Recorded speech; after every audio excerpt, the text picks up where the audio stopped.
Cuando Elena se paró frente a aquella mole de hierro oxidado y pesado en medio de la plaza del pueblo, nunca imaginó que aquel objeto inservible sería la llave para desenterrar los secretos más oscuros de la familia que juró protegerla.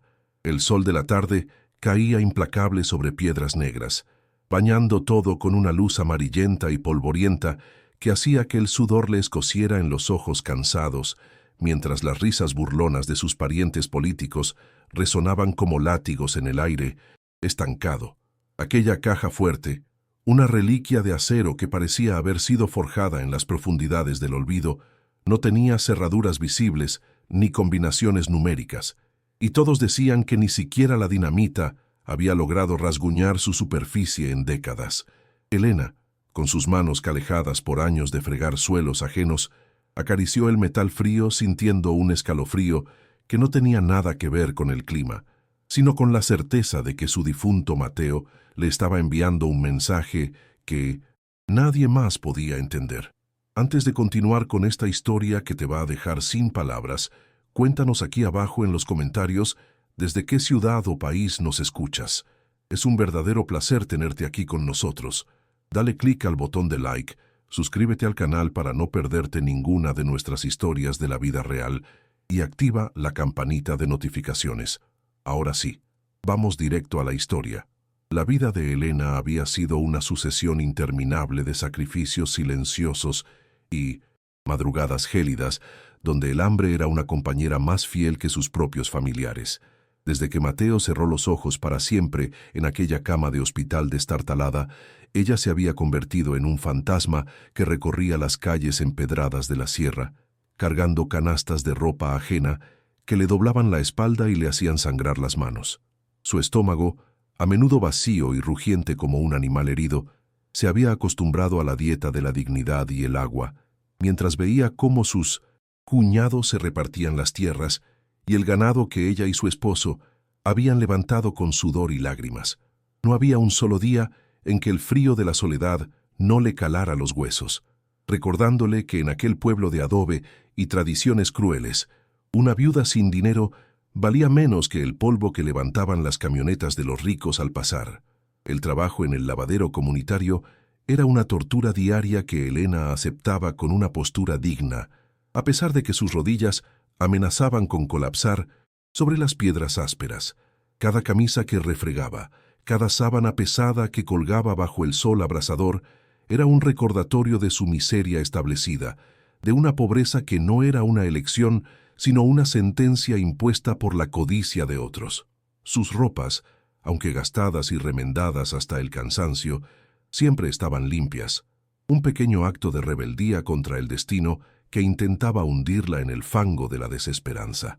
A veces, cuando el dolor en sus articulaciones se volvía insoportable, cerraba los ojos y rezaba en silencio a la Virgencita, pidiendo no oro ni lujos, sino simplemente la fuerza necesaria para llegar al final del día sin perder la fe que era su único tesoro. La soledad emocional de Elena era un abismo que solo se iluminaba cuando el pequeño Pedrito, un huérfano del pueblo con los pies descalzos y la mirada llena de luz, se acercaba a su humilde habitación para compartir un trozo de pan duro. Ella, a pesar de no tener casi nada para sí misma, siempre encontraba la forma de racionar su humilde comida para que el niño no sintiera el aguijón del hambre que ella conocía tan bien.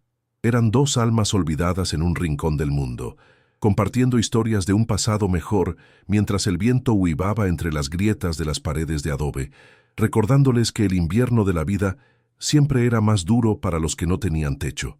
Elena lo miraba y veía en sus ojos la pureza que el dinero no podía comprar, sintiendo que en ese pequeño acto de caridad residía su verdadera riqueza, aunque el mundo la viera como una miserable. Don Mateo, antes de partir, había sido un hombre de pocas palabras, pero de un corazón que latía al ritmo de la justicia, un hombre que siempre sospeó de la rapacidad de su propio hermano Ricardo. La relación entre Elena y su esposo fue un refugio de paz en medio de la tormenta, una unión forjada en el respeto mutuo y en el trabajo compartido en el pequeño rancho que ahora le arrebataban. Mateo siempre le decía, mientras le tomaba las manos calejadas entre las suyas, que el cielo nunca abandonaba a los justos y que él dejaría un camino trazado para que ella nunca quedara desamparada. Elena recordaba esas palabras con lágrimas amargas, preguntándose dónde estaba esa protección ahora que se encontraba en el borde del desalojo y la humillación pública, con nada más que un rosario roto en el bolsillo de su delantal. El momento de la entrega de la herencia fue un espectáculo de crueldad orquestado por don Ricardo en la plaza principal, frente a la mirada curiosa de todo el pueblo que cuchicheaba a sus espaldas. Con una sonrisa de escarnio que le deformaba el rostro, Ricardo ordenó a sus capangas que bajaran la enorme caja fuerte de su camioneta de lujo, dejando que el metal golpeara el suelo con un estruendo sordo que levantó una nube de polvo. Le dijo a Elena, con una voz cargada de veneno, que aquello era lo único que su hermano le había dejado expresamente a ella, una caja fuerte impenetrable, que nadie en 30 años había logrado abrir. La reacción inicial de Elena fue de una confusión absoluta, seguida de una gratitud frágil que los demás confundieron con estupidez, mientras apretaba sus manos contra el pecho, tratando de contener el llanto. La caja fuerte era una presencia ominosa, un bloque de acero oscuro y oxidado que parecía burlarse de la pobreza de la viuda con su peso inútil y su silencio eterno. Los primos y sobrinos de Mateo no tardaron en unirse a la burla, llamándola la dueña de la chatarra, y sugiriendo que usara aquel objeto para sentarse a esperar el milagro que nunca llegaría. Decían que Mateo se había vuelto loco al final, o que simplemente había querido jugarle una última broma pesada a la mujer que lo acompañó en su miseria, entregándole un tesoro que era en realidad una tumba de hierro.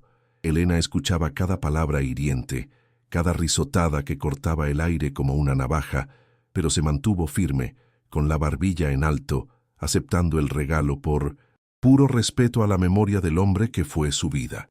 Para muchos, aquel regalo era la prueba definitiva de que la justicia no existía para los humildes, un objeto viejo que solo servía para ocupar espacio en la habitación alquilada de la que pronto sería expulsada. Los rumores en el pueblo corrían más rápido que el agua en la sierra, asegurando que dentro de la caja no había más que piedras o el vacío absoluto de una herencia maldita. Incluso el cura del pueblo, un hombre que solía tener palabras de consuelo, la miró con lástima, pensando que la pobre Elena finalmente había perdido la razón al agradecer aquel trozo de hierro inservible. Pero ella no veía chatarra. Ella veía el último toque de Mateo, sintiendo que el frío del metal escondía un calor que solo ella, en su fe inquebrantable, podía llegar a percibir algún día. Elena aceptó la herencia no por la esperanza de encontrar riquezas, sino por la necesidad desesperada de aferrarse a lo último que la conectaba con su esposo, aunque eso significara ser el hazmerreír de Piedras Negras. Con la ayuda de un viejo arriero que aún sentía respeto por los muertos, logró trasladar la pesada mole hasta su pequeña vivienda de adobe, donde el espacio era tan reducido que la caja parecía devorar la poca luz que entra por la ventana. Sus vecinos se asomaban por las rendijas para ver cómo la viuda limpiaba el óxido con un trapo viejo, murmurando que el dolor la había trastornado por completo. Cada centímetro de metal que ella frotaba revelaba grabados antiguos y símbolos que parecían historias olvidadas, pero ninguna cerradura o ranura que permitiera vislumbrar lo que había en su interior. La noche cayó sobre el pueblo, trayendo consigo un silencio pesado y el olor a leña quemada que se filtraba por las calles, mientras Elena permanecía sentada frente a su herencia maldita. Sus manos, irritadas por el esfuerzo de limpiar el metal, temblaban levemente mientras encendía una vela pequeña frente a la imagen de la Virgencita que presidía su humilde altar. En la penumbra, la caja fuerte parecía cobrar vida propia, proyectando sombras alargadas en las paredes descascaradas que parecían dedos señalando hacia un destino que ella aún no lograba comprender. Se preguntaba, con el corazón acelerado, qué demonios había querido decirle Mateo con aquel gesto, sintiendo que el tiempo se le agotaba mientras las deudas de la renta golpeaban a su puerta con la misma fuerza que el desprecio de su familia. El gancho final de aquel día fue la mirada de don Ricardo desde su camioneta blindada, quien pasó frente a la casa de Elena, reduciendo la velocidad solo para disfrutar de la imagen de la viuda derrotada junto a su tesoro de hierro. Ella lo vio desde la sombra de su puerta, notando cómo el brillo de las joyas del hombre contrastaba con la opacidad de su propia vida, pero no bajó la mirada ni una sola vez. En ese momento, una determinación fría y cortante nació en sus entrañas, una promesa que se hizo a sí misma, de que no descansaría hasta entender el secreto que Mateo había guardado bajo 7 llaves de silencio. Sabía que el camino sería doloroso, que la burla apenas comenzaba, pero sentía que algo en el aire estaba a punto de cambiar para siempre en piedras negras. Al terminar el primer día con su nueva posesión, Elena se arrodilló sobre el piso de tierra y apoyó la frente contra el acero frío de la caja, dejando que una sola lágrima amarga rodara por su mejilla y se perdiera en el óxido. Fue un gesto de rendición y de súplica, un puente tendido hacia el más allá, donde esperaba encontrar la respuesta a su miseria actual y a la soberbia de los que la rodeaban. Mientras el pueblo dormía, ella juró que examinaría cada rincón de aquel objeto, cada relieve y cada sombra, hasta que la verdad saliera a la luz, sin saber que la clave no estaba en la fuerza, sino en algo mucho más sutil. El misterio estaba servido, y la sombra de una justicia tardía pero segura empezaba a proyectarse sobre la hacienda de los que se creían dueños de la verdad. La primera noche con la caja fuerte en su pequeña habitación de adobe fue una experiencia que Elena jamás olvidaría, marcada por un silencio tan denso que parecía poder cortarse con un cuchillo. El aire dentro del cuarto se sentía diferente, cargado con un aroma metálico y antiguo que se mezclaba con el olor a tierra mojada de las paredes y el rancio perfume de la vela de sebo que se consumía lentamente. Ella se acercó al objeto con movimientos casi religiosos, sintiendo cómo el frío que emanaba del bloque de acero le erizaba el vello de los brazos, a pesar del calor residual que aún desprendía el suelo tras un día de sol implacable. Sus ojos, acostumbrados a la penumbra de la pobreza, comenzaron a recorrer cada centímetro de la superficie oxidada, buscando una grieta, una costura o cualquier indicio de que aquella mole de hierro tuviera un corazón que pudiera ser despertado por manos humanas. El tacto del metal bajo sus dedos era áspero, lleno de las cicatrices invisibles del tiempo y del maltrato de quienes habían intentado violar su secreto con herramientas brutas y malas intenciones. Elena pasó sus palmas calejadas por las esquinas reforzadas, notando la solidez de una construcción que parecía hecha para sobrevivir al fin del mundo y a la codicia de 1000 hombres como Ricardo. Cada vez que sus dedos rozaban un relieve, sentía una vibración sutil, casi imperceptible, como si el objeto estuviera respirando en una frecuencia que solo el dolor y la paciencia podían sintonizar. El sonido de su propia respiración agitada llenaba el espacio, compitiendo con el crujido de la madera vieja de su catre y el ulular lejano de un búho que vigilaba la sierra desde los restos de una capilla abandonada. No era solo una caja, era un centinela mudo que guardaba el honor de un hombre bueno. Para poder observar mejor, Elena tomó un trapo humedecido en aceite de lámpara y comenzó a frotar la superficie con una dedicación que bordeaba la obsesión, ignorando el cansancio que pesaba sobre sus hombros como una losa de granito. A medida que las capas de polvo y óxido desaparecían, empezaron a surgir detalles que la dejaron sin aliento.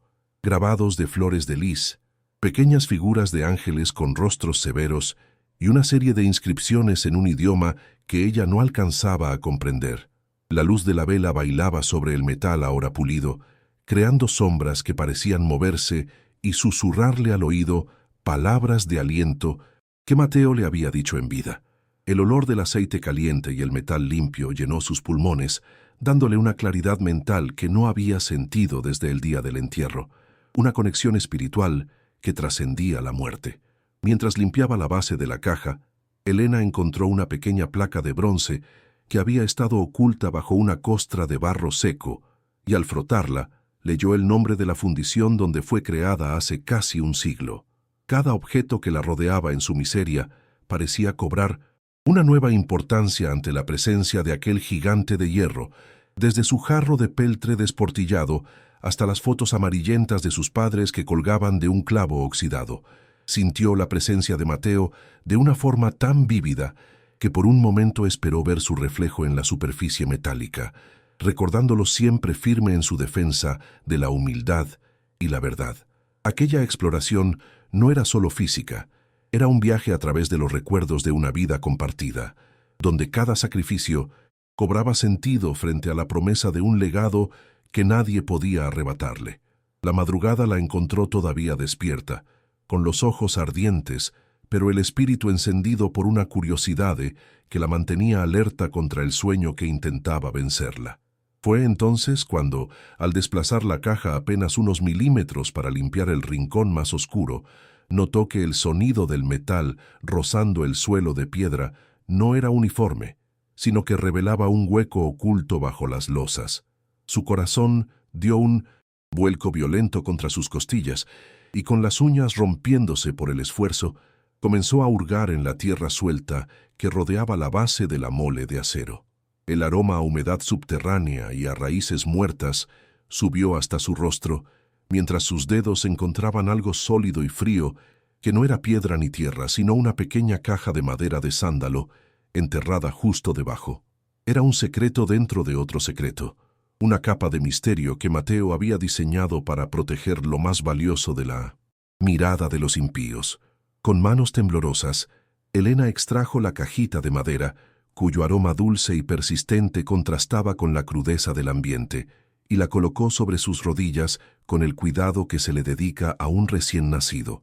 Al abrirla, no encontró monedas de oro ni joyas resplandecientes, sino un pequeño cuaderno de tapas de cuero gastado y una llave de hierro forjado que no parecía encajar en ninguna cerradura conocida. Al hojear las páginas con la ayuda de la luz agonizante de la vela, vio dibujos detallados del mecanismo de la caja fuerte y anotaciones escritas con la caligrafía firme de su esposo, mencionando frecuencias, sonidos y la pureza del alma. El descubrimiento físico de estos objetos le provocó un choque emocional tan intenso que rompió en un llanto silencioso, una mezcla de alivio y pavor al darse cuenta de la magnitud de la herencia recibida. La revelación emocional fue absoluta cuando leyó la última página del cuaderno, donde Mateo explicaba que la caja no se abría con números, sino con una vibración específica que solo la inocencia podía generar. Elena se dio cuenta de que el valor real de lo que poseía no era el contenido material, que aún permanecía oculto, sino la prueba irrefutable de la fe que su esposo tenía en ella y en la justicia divina. El miedo que la había paralizado durante todo el día se transformó en una risa ahogada, una incredulidad ante la genialidad de un hombre que había logrado burlar la avaricia de su hermano. Incluso, desde la tumba, sabía que alguien en el pueblo, probablemente enviado por Ricardo, estaría vigilando su casa, por lo que guardó el cuaderno y la llave entre sus ropas, ocultándolos bajo su rosario con la rapidez de quien esconde un tesoro sagrado. Elena pasó el resto de la noche abrazada a la caja de madera, sintiendo cómo la paz regresaba a su corazón desgarrado mientras el primer rayo de sol comenzaba a filtrarse por las rendijas de la puerta. Sabía que el descubrimiento físico era solo el principio y que la verdadera batalla estaba por comenzar cuando don Ricardo se diera cuenta de que ella no se había rendido ante la carga. La sensación de que no estaba sola, de que el espíritu de Mateo y la mano de Dios guiaban sus movimientos, le dio una fuerza nueva que se reflejaba en la firmeza de su mandíbula. Guardar este secreto sería su mayor desafío, pues en un pueblo pequeño como Piedras Negras, hasta las paredes tienen oídos y la envidia vuela más rápido que el viento de la montaña.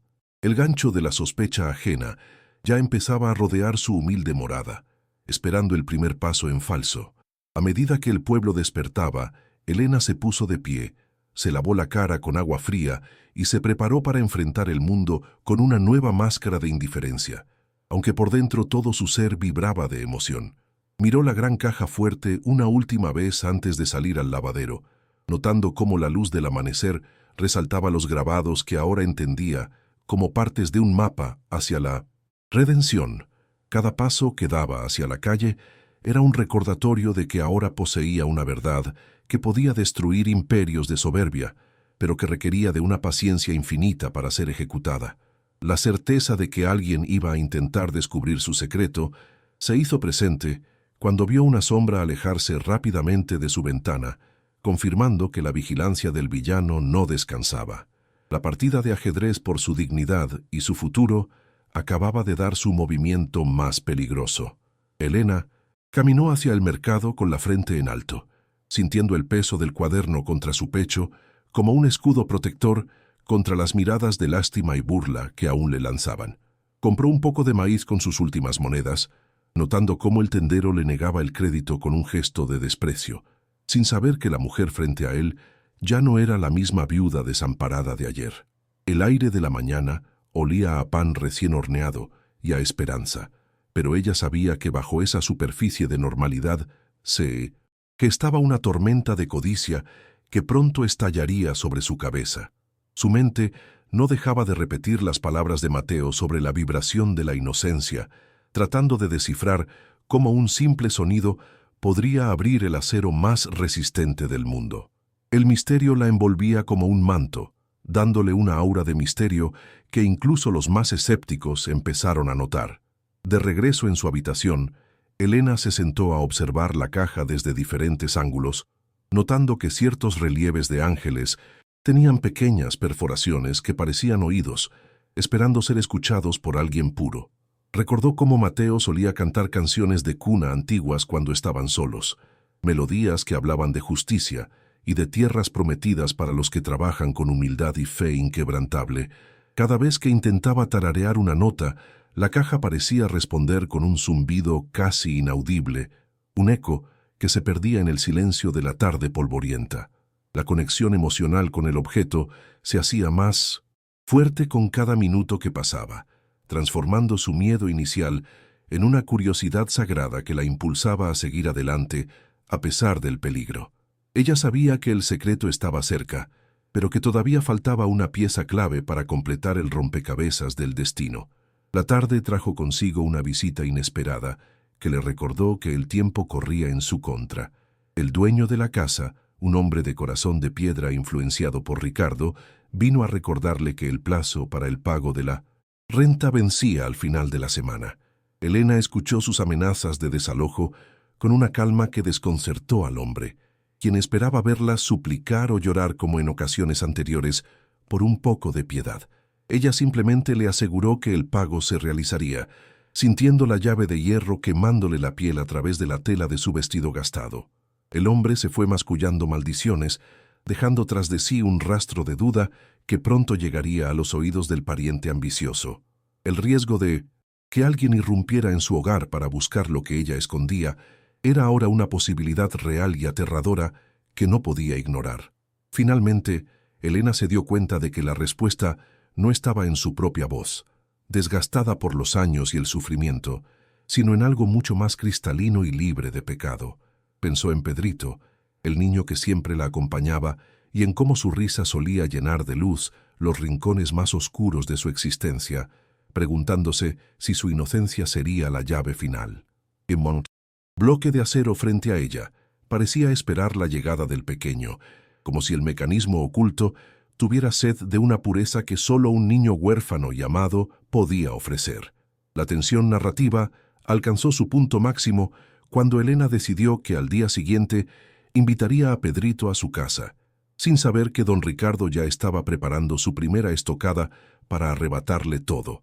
El descubrimiento estaba a punto de convertirse en una guerra abierta por la herencia. La calma aparente que rodeaba la pequeña vivienda de Elena comenzó a resquebrajarse cuando los primeros rayos de un sol pálido iluminaron las calles de Piedras Negras el miércoles por la mañana. Mientras caminaba hacia el pozo comunitario, sintió que las miradas de los vecinos ya no eran de lástima, sino de una curiosidad teñida de sospecha y malicia que le recorría la espalda como un escalofrío. En las esquinas del pueblo, grupos de hombres con sombreros caídos dejaban de hablar cuando ella pasaba, y las mujeres que lavaban en 1900 el río intercambiaban murmullos rápidos que se perdían en el sonido del agua. Era evidente que los rumores sobre sus noches de vigilia y el extraño brillo de la caja fuerte habían llegado a oídos que no debían, creando una atmósfera de hostilidad que se podía sentir en el aire pesado. Ella apretó el asa de su balde metálico, sintiendo cómo el miedo intentaba anidarse en su pecho, recordándole que en un lugar donde la envidia es ley, el silencio es la única armadura. La vigilancia se volvió más descarada cuando Elena notó que un joven desconocido con la mirada esquiva y una cicatriz que le cruzaba la mejilla permanecía sentado frente a su puerta durante horas, sin motivo aparente. Cada vez que ella intentaba asomarse por la ventana, el hombre fingía estar limpiando una navaja o ajustándose las botas, pero sus ojos oscuros nunca se apartaban de la entrada de la humilde habitación de adobe. El rumor en el mercado era que don Ricardo estaba ofreciendo una recompensa a quien pudiera darle detalles sobre lo que la viuda hacía a solas con aquel bloque de hierro impenetrable. Elena sentía que las paredes de su propia casa se volvían transparentes, que cada uno de sus suspiros y cada oración que elevaba a la Virgencita era registrada por oídos mercenarios al servicio de la codicia. La sensación de ser una presa acechada por lobos hambrientos se hizo insoportable, obligándola a mantener la caja cubierta con mantas viejas para evitar cualquier reflejo delatador. El estruendo de un motor potente rompió la quietud de la siesta, anunciando la llegada del hombre que Elena más temía y cuya sola presencia marchitaba la poca paz que le quedaba. La camioneta negra de don Ricardo, con sus cristales oscuros y su carrocería reluciente, se detuvo frente a la casa levantando una nube de polvo que asfixió las flores secas que Elena cuidaba en la entrada. El villano descendió del vehículo con una lentitud calculada, vistiendo una guayabera de lino blanco que contrastaba violentamente con la miseria del entorno y el polvo del camino de tierra. Sus botas de piel de cocodrilo resonaron contra el suelo firme con la arrogancia de quien se sabe dueño de las vidas ajenas, mientras sus ojos buscaban a Elena con un desprecio que quemaba más que el sol de mediodía. No venía solo. Dos de sus capangas más robustos permanecían a sus espaldas, con las manos apoyadas en los cinturones, en una clara señal de intimidación física. Don Ricardo no se molestó en saludar, sino que entró en la habitación de Elena sin pedir permiso, llenando el pequeño espacio con el olor penetrante de su tabaco caro y una energía opresiva. Miró a su alrededor con una mueca de asco, deteniendo su vista en el bulto cubierto por mantas que ocupaba el centro del cuarto, mientras soltaba una risotada seca que heló la sangre de la viuda. Con una voz gruesa y autoritaria, le exigió que dejara de jugar a los misterios y que le permitiera a un experto revisar la caja fuerte, alegando que, por ley de sangre, el cinto contenido pertenecía a la familia, y no a una simple lavandera. Elena se mantuvo de pie, con las manos escondidas entre los pliegues de su delantal para ocultar su temblor, y le respondió que la última voluntad de Mateo era sagrada y que ella no traicionaría su memoria por ninguna presión externa. El rostro de Ricardo se oscureció, revelando una rabia contenida que prometía consecuencias devastadoras para quien osara desafiar su poder. Pero antes de ver cómo ella enfrentó a este desgraciado y lo que hizo para defenderse, quiero pedirte algo muy importante. Si te gustan las historias de justicia verdadera, esas donde el bien siempre triunfa sobre el mal, por favor, suscríbete al canal y activa las notificaciones para no perderte ningún capítulo de estas historias que te tocan el alma. Créeme que lo que viene a continuación te va a dejar completamente impactado. Vamos a seguir con la historia. El ultimátum no tardó en caer sobre la cabeza de Elena como una sentencia de muerte dictada en 1900. El Tribunal de la Soberbia, sin espacio para la réplica o la negociación. Ricardo se acercó tanto a ella que la viuda pudo oler el alcohol en su aliento, mientras él le advertía que tenía exactamente 3 días para entregarle la caja o desalojar la propiedad por las buenas o por las malas.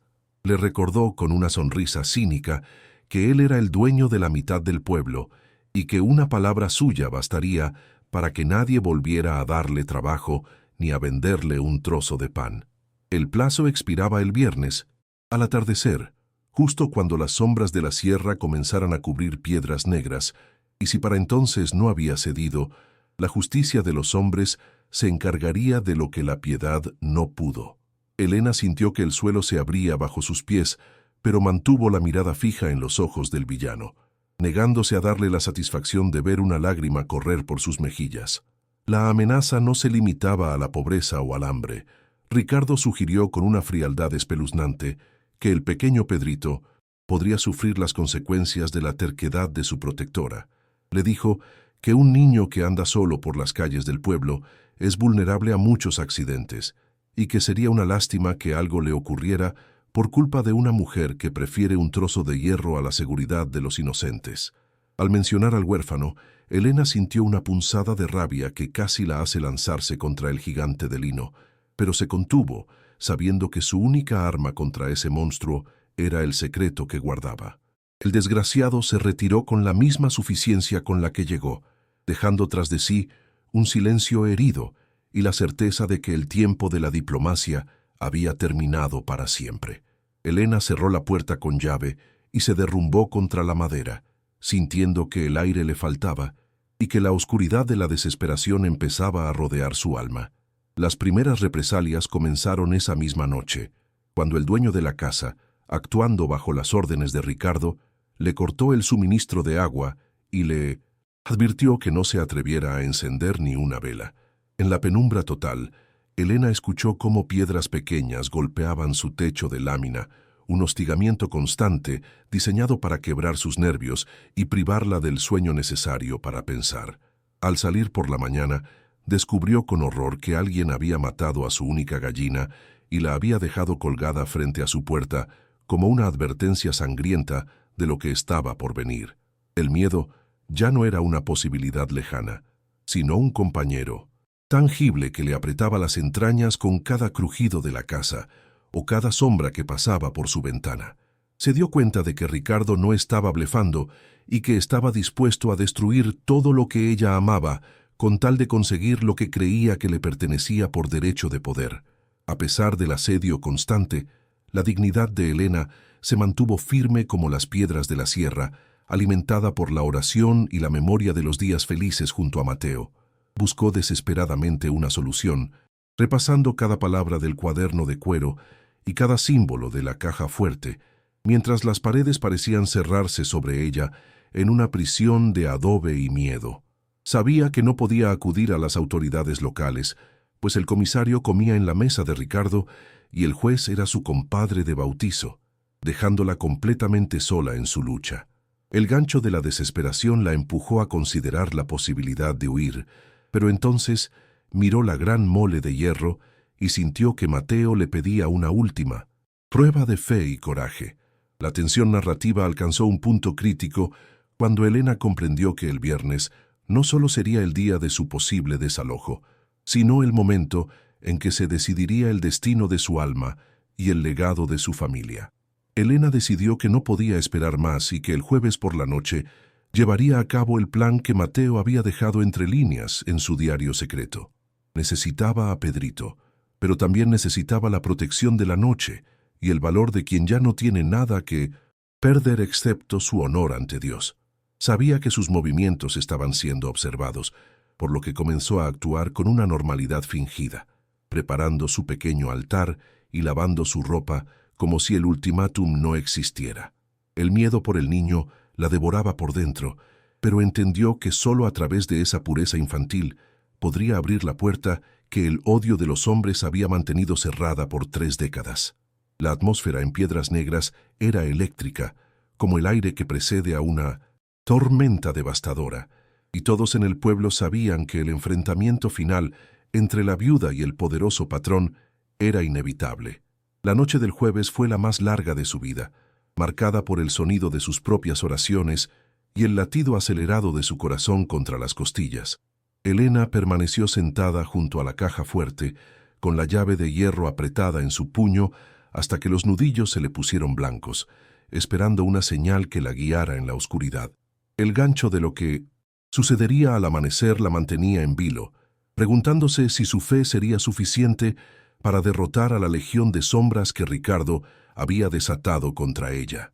Cada sombra que se proyectaba en la pared Parecía el rostro del villano burlándose de su miseria, pero ella cerraba los ojos y visualizaba a Mateo sonriendo desde un lugar lleno de luz. El abismo estaba a solo unos pasos de distancia, y Elena estaba lista para saltar, confiando en que la mano de Dios la sostendría antes de tocar el fondo.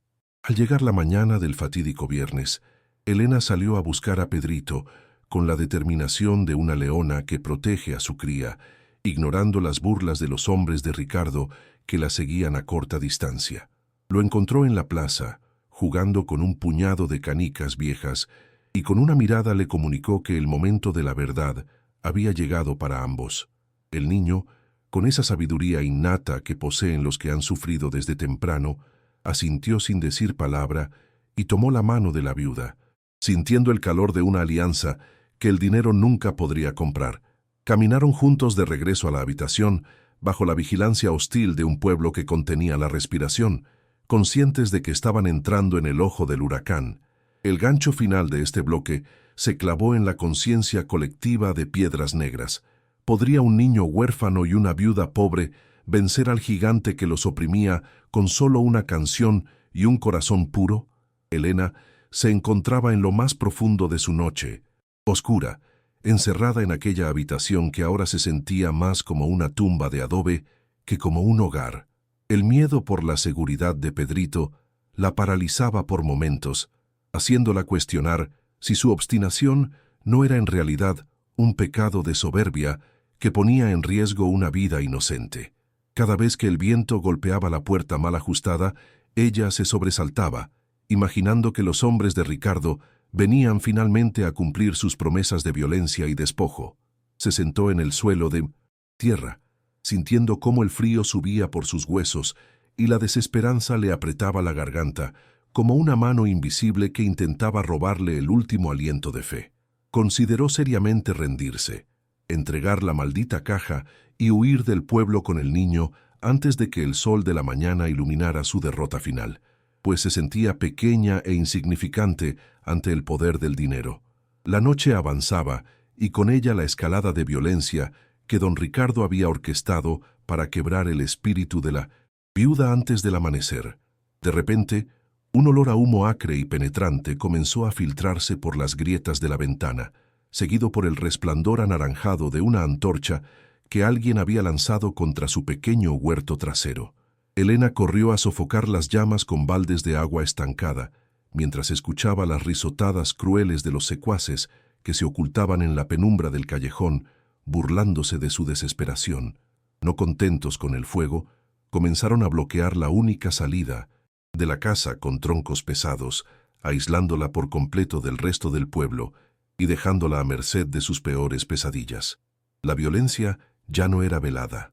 Era un asalto frontal contra su dignidad, una cacería humana donde ella era la presa acorralada en un rincón de oscuridad y humo. El terror se intensificó cuando una voz ronca gritó desde el exterior que el tiempo se había acabado y que si no salía en ese instante, no responderían por lo que le pasara a la basura que escondía dentro. Elena abrazó a Pedrito con una ferocidad maternal, tratando de cubrir los oídos del niño, para que no escuchara las obscenidades y las amenazas que llovían sobre la casa como granizo en tormenta. Sintió que el fondo del pozo era un lugar gélido y sin salida, donde las oraciones parecían rebotar contra el techo de lámina sin llegar jamás a los oídos de la Virgencita. En ese abismo emocional, su fe inquebrantable flaqueó por un instante, dejándola sumergida en una amargura tan profunda que deseó no haber nacido nunca para sufrir semejante humillación. Pero al mirar el rostro tranquilo de Pedrito, quien la observaba con una confianza que desafiaba toda lógica, sintió un chispazo de fuerza que se encendió en su vientre. Desesperada, Elena se arrastró hasta su pequeño altar y comenzó a rezar con una intensidad mística, dejando que las lágrimas amargas empaparan su rosario de madera mientras suplicaba por una señal. Cerró los ojos con fuerza y en medio del caos exterior, una calma sobrenatural empezó a descender sobre ella, como si una mano invisible estuviera acariciando su frente sudorosa. En ese momento de búsqueda espiritual, la imagen de Mateo se hizo presente en su mente, no con dolor, sino con la misma sonrisa serena que él tenía cuando hablaba de la justicia divina. Sintió que no estaba sola en aquella habitación, que el aire se llenaba de una presencia protectora que silenciaba los gritos de los hombres de afuera y le devolvía el control sobre sus propios sentidos. El miedo ya no la paralizaba. Ahora era un motor que la impulsaba a buscar la verdad oculta en el diario que su esposo le había dejado. Fue entonces cuando, al releer las últimas páginas del cuaderno, bajo la luz de un cabo de vela, Elena descubrió la existencia de una segunda capa en el legado de Mateo que había pasado por alto. El texto hablaba de un compartimento secreto dentro de la propia madera de la cajita de sándalo, algo que solo se revelaría al aplicar calor en una zona específica grabada con la imagen de una capilla. Con manos temblorosas pero precisas, acercó la madera a la llama de la vela, viendo cómo el barniz se oscurecía hasta que un pequeño resorte saltó, revelando un segundo documento oculto y una vieja cinta de grabación. El documento era una confesión firmada por un antiguo notario que detallaba cómo Ricardo había falsificado las escrituras de las tierras familiares y cómo había provocado la quiebra de Mateo mediante engaños. Esta era el arma secreta, la prueba de cargo que transformaba a la víctima en acusadora y al poderoso en criminal ante la ley. La grabación, aunque vieja y con estática, contenía la voz del propio Mateo explicando dónde se encontraba la tercera llave, que no era un objeto físico, sino una acción que solo un corazón puro podía realizar. Elena comprendió finalmente que la caja fuerte no era solo un cofre de caudales, sino una trampa diseñada para que la codicia de Ricardo lo llevara a su propia ruina frente a todo el pueblo. La estrategia dejada por el benfeitor era perfecta. Elena debía dejar que Ricardo entrara, que reclamara su victoria, para entonces exponer la verdad de una manera que nadie pudiera ignorar. El sentimiento de triunfo empezó a sustituir al miedo, y una determinación letal se apoderó de sus ojos, transformando a la lavandera humilde en una guerrera que no temía a la muerte. Ya no era una mujer asustada, era la ejecutora de una justicia que había tardado 30 años en llegar, pero que ahora era inevitable. Elena pasó las últimas horas de la noche instruyendo a Pedrito sobre lo que debía hacer cuando el sol saliera y los hombres de Ricardo derribaran la puerta para cobrar su botín. El niño escuchaba con atención, con una seriedad que no correspondía a su corta edad, asintiendo ante cada instrucción como si comprendiera que el destino de ambos dependía de su actuación. La habitación, antes opresiva, ahora se sentía como un santuario donde se preparaba un milagro, y el olor a humo de los ataques exteriores ya no le causaba pavor a la viuda. Sabía que afuera el villano celebraba su inminente victoria, sin sospechar que estaba a punto de caminar directamente hacia su propia destrucción moral y legal. Elena se puso su mejor vestido, aunque estuviera remendado, y se peinó con cuidado preparándose para el clímax épico que sacudiría los cimientos de piedras negras hasta sus raíces. La tensión en el ambiente era tan alta que el aire parecía vibrar con una electricidad estática, anunciando que el plazo del ultimátum estaba a punto de expirar bajo la luz del amanecer. Elena miró la caja fuerte una última vez, acariciando el metal con una ternura que solo se le dedica a un aliado fiel, sintiendo que el acero mismo compartía su sed de justicia. Sabía que la comunidad estaba observando, que el cura y los campesinos se preguntarían por qué no había huido, sin imaginar que ella los necesitaba allí como testigos de la caída del rico desalmado. El abismo emocional había sido superado, y ahora solo quedaba la guerra abierta donde las palabras y las pruebas serían más poderosas que las armas de los capangas. El gancho para el bloque siguiente estaba listo. El sol comenzaba a asomar por la sierra, y con él el rugido de la camioneta de Ricardo que venía a reclamar lo que creía suyo. El sol del viernes emergió detrás de las cumbres de la sierra con una intensidad sangrienta, tiñendo las calles de piedras negras de un rojo premonitorio mientras el plazo del ultimátum llegaba a su fin. No, pasó mucho tiempo antes de que el rugido ensordecedor de la camioneta negra de don Ricardo hiciera temblar los cimientos de la pequeña habitación de adobe, anunciando su llegada con la brutalidad de un conquistador. El vehículo se detuvo en seco, levantando una cortina de polvo que envolvió a los curiosos que se habían congregado a una distancia prudente para presenciar la caída de la viuda. Ricardo descendió del asiento de cuero, seguido por un abogado de rostro pálido y 3 capangas que exhibían sus armas con una arrogancia que pretendía asfixiar cualquier rastro de resistencia en el pueblo. La tensión alcanzó su punto de ebullición cuando el villano se ajustó el sombrero y caminó hacia la entrada, convencido de que aquel sería el día en que finalmente borraría el legado de su hermano. La puerta de la humilde vivienda se abrió antes de que Ricardo pudiera siquiera levantar el puño para golpearla, revelando una imagen que dejó a todos los presentes en un silencio absoluto. Allí estaba Elena, pero ya no era la mujer encorvada por el peso de la ropa ajena, ni la víctima que temblaba ante la sombra del poderoso patrón. Se mantenía erguida sobre el umbral, con la espalda recta y la barbilla en alto, vistiendo su ropa gastada, con una dignidad que hacía que las joyas del rico parecieran baratijas sin valor. Sus ojos, antes nublados por el cansancio y las lágrimas amargas, ahora brillaban con una luz gélida y determinada que hizo que el abogado retrocediera un paso instintivamente. Algo profundo había cambiado en su mirada, una transformación que nacía de la certeza de poseer la verdad, y por primera vez en su vida, don Ricardo sintió una punzada de duda que le recorrió la espina dorsal.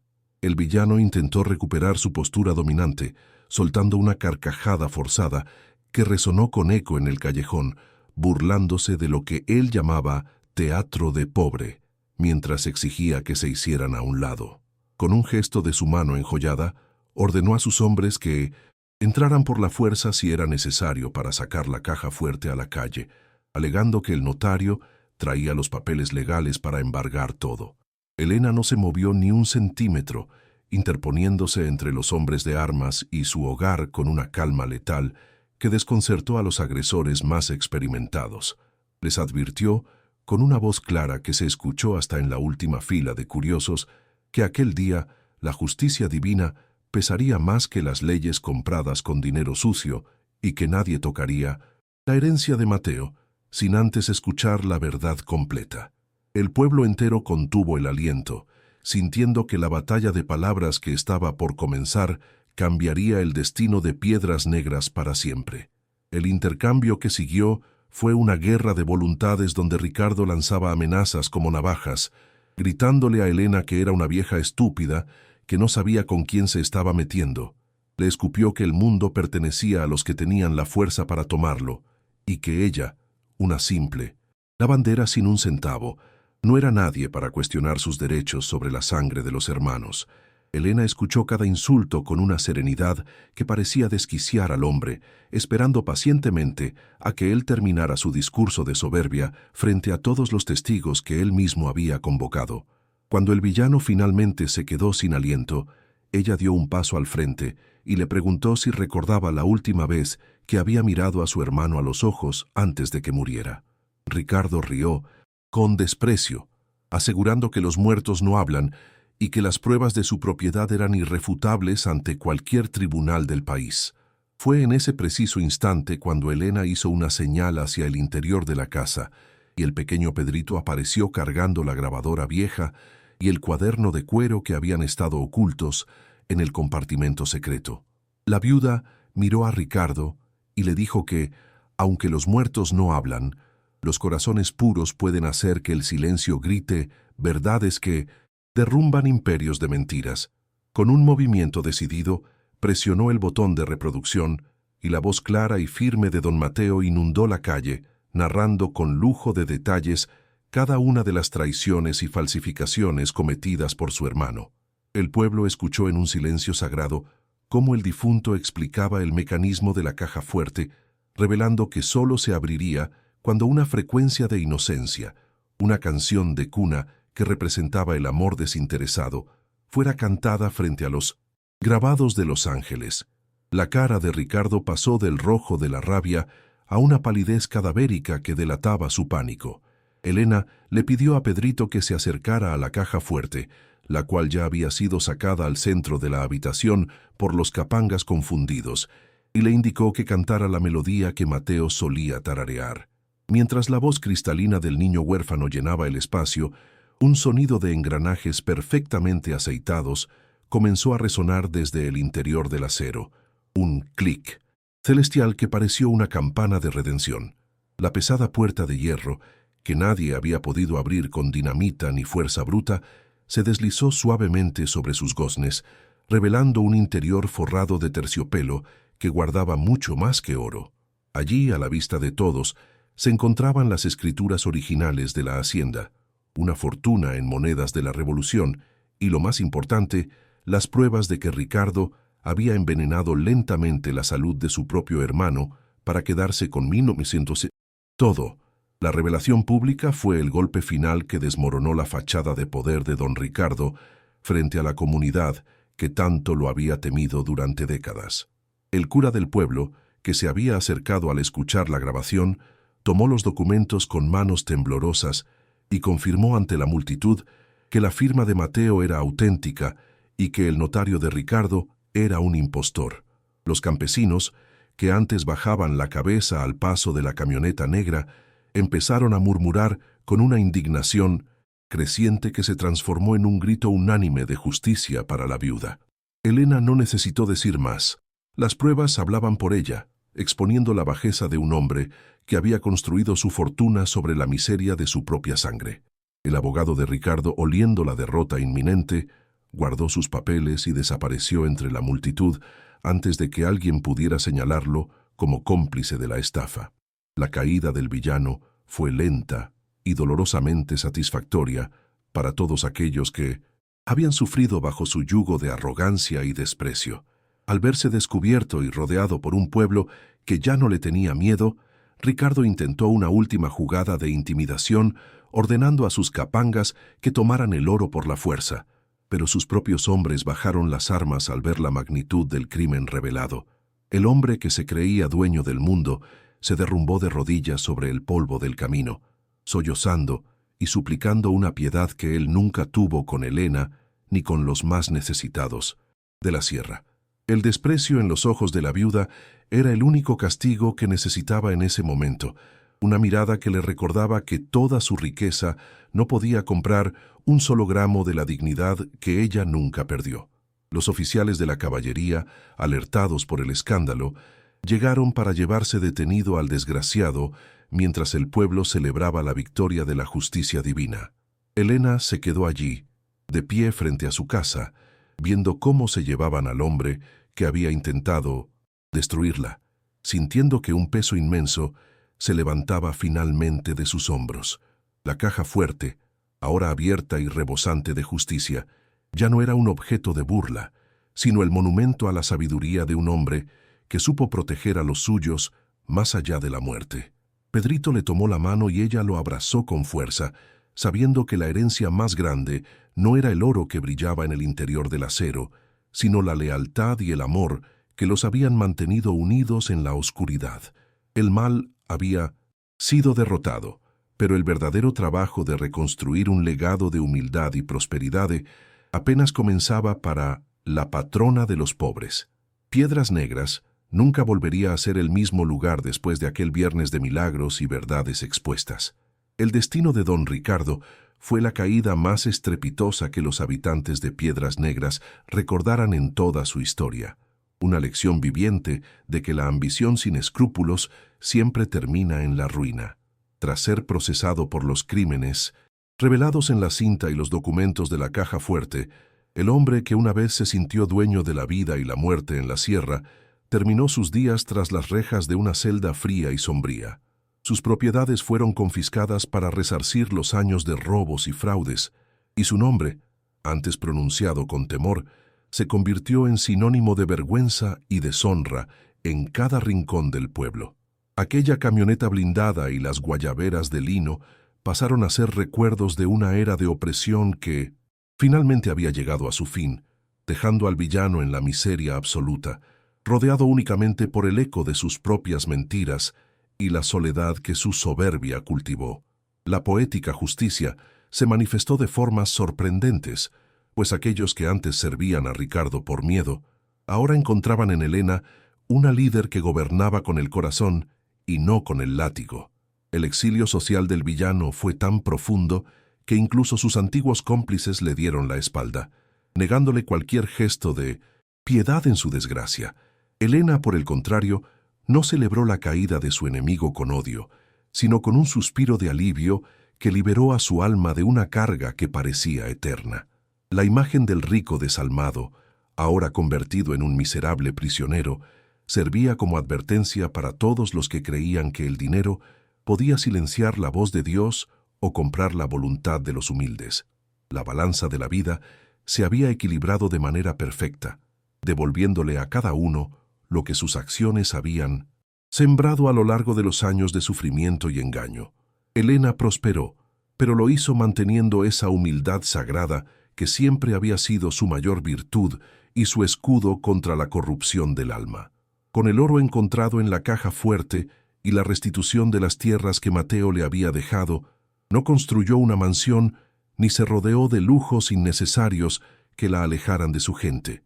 En lugar de eso, utilizó cada moneda para transformar el pueblo, fundando una escuela moderna para que los niños, como Pedrito, no tuvieran que crecer en la ignorancia ni en la falta de oportunidades. También restauró la vieja capilla donde tantas noches había rezado en soledad, convirtiéndola en un santuario de luz y esperanza para todas las viudas y desamparados que buscaban refugio contra las tormentas de la vida.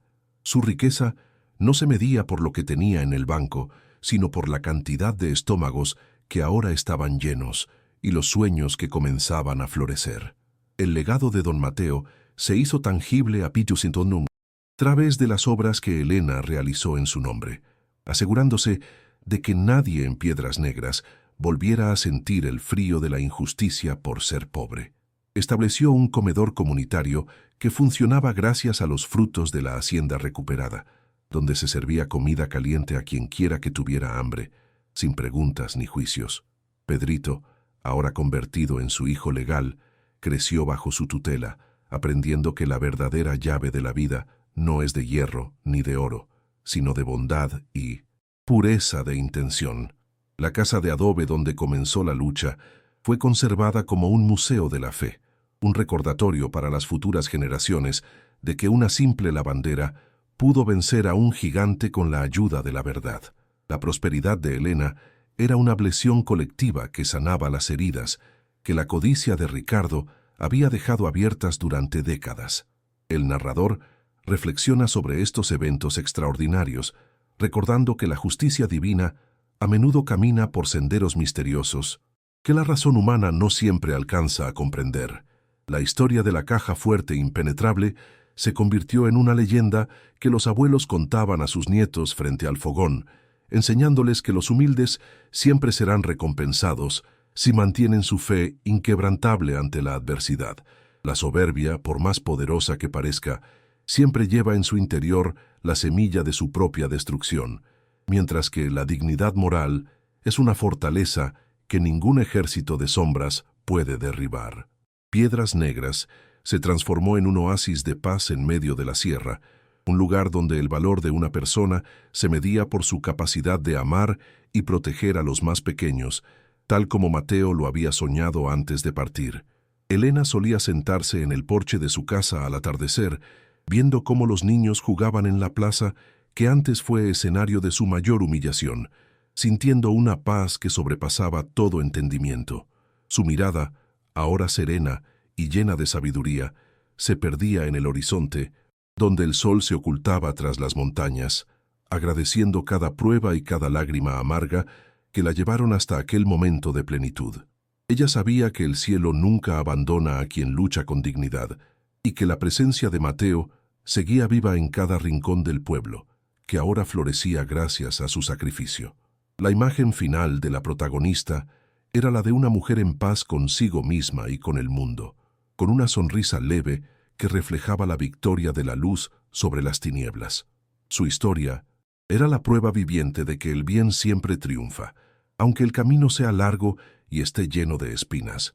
Si esta historia te tocó el corazón y crees en lo más profundo de tu alma que el bien siempre triunfa sobre el mal, te pido que compartas este video con alguien que necesite escuchar este mensaje de esperanza. Déjanos aquí abajo en los comentarios qué fue lo que más te impactó de esta historia y si conoces algún caso similar. No olvides suscribirte al canal porque aquí siempre traemos historias reales donde la justicia, aunque a veces tarde, siempre llega.